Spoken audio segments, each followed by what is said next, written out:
ये है human history का सबसे डेंजर स्पेयर। इसे जाना जाता है डेमन कोर के नाम से।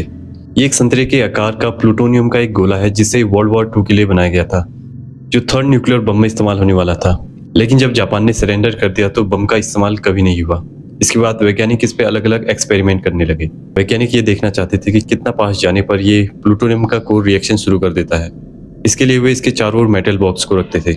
1945 में एक वैज्ञानिक सेम ऐसा ही एक्सपेरिमेंट कर रहे थे, लेकिन गलती से उनसे एक मेटल बॉक्स सीधे कोर में गिर गया, जिससे एक नीली चमक पूरे कमरे में फैल गई, जिससे पूरे कमरे में डेंजरस रेडिएशन फैल गया और वो वैज्ञानिक रेडिएशन की चपेट में आ गया, जिससे 25 दिनों के अंदर उसकी मौत हो गई। इसके 9 महीने बाद एक और वैज्ञानिक ऐसा ही एक्सपेरिमेंट कर रहे थे। उन्होंने मेटल स्पीयर को अलग करने के लिए एक स्क्रू ड्राइवर की मदद ली, लेकिन गलती से स्क्रू ड्राइवर उनके हाथ से फिसल गया और एक बार फिर से एक तेज नीली रोशनी पूरे कमरे में फैल गई, जिसका मतलब ये था कि एक बार फिर से डेंजर रेडिएशन पूरे कमरे में फैल चुका है।